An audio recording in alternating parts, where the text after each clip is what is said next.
Pamirsa, wilujeng tepang deui sareng Uwa Oce dina acara Wejangan Asih. Ayeuna urang bade ningal paribasa Sunda anu kieu unggalna. Melak cabe moal jadi bonteng. Kan nanya upami melak cabe mah pasti anu kaalana cabe. Dawuhan Gusti patali sareng ieu paribasa kaserat dina kitab Kajadian pasal anu 45 ayat anu kalima anu kieu unggalna. Ulah rewas-rewas jeung teu perlu nyalahkeun maneh pedah bareto ngajual kuring ka urang dieu. Eta sanyana geus kitu diaturna ku Allah.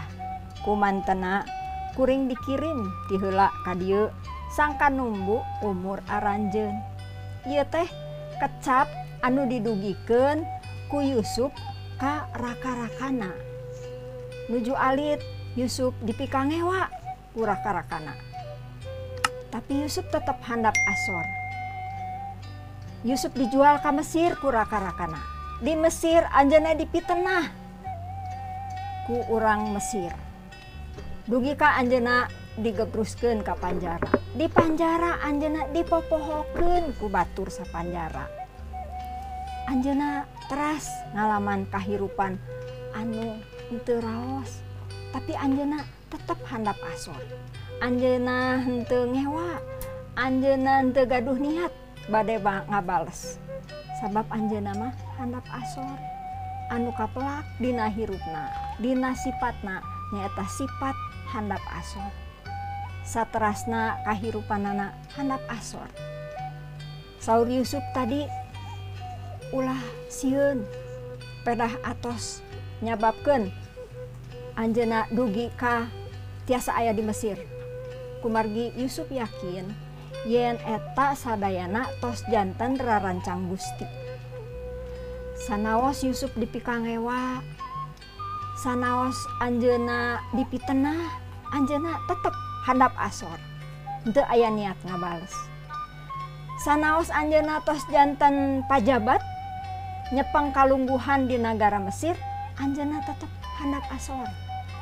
Anjeunna henteu abong-abong tos janten pajabat aya raka-rakana sumping ka Mesir bade meser teu daun.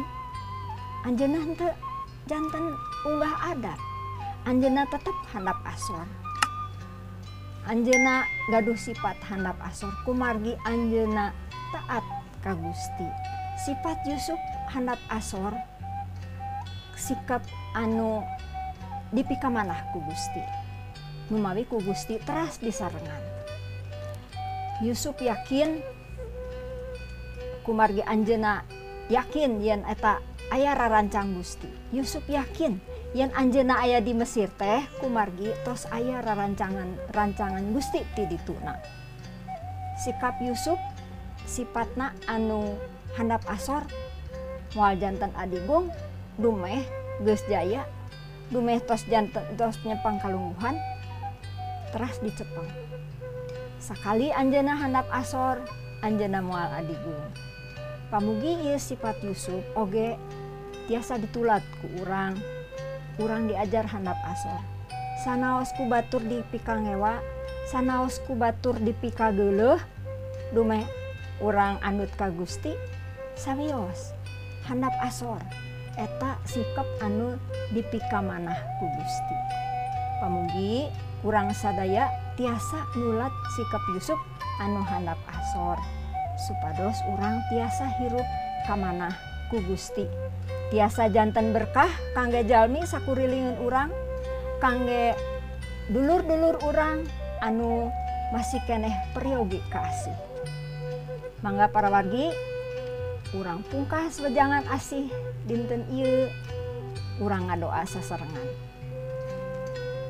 Gusti Allah hatur nuhun Gusti parantos maparin wejangan ka abdi sadaya supados abdi tiasa nulat sifat Yusuf anu handap asor, supados abdi teu adigung, supados abdi tetep mika asih ka batur sakurilingeun ka sasama jalma, supados abdi tetep gaduh sifat handap asor anu kamanah ku Gusti.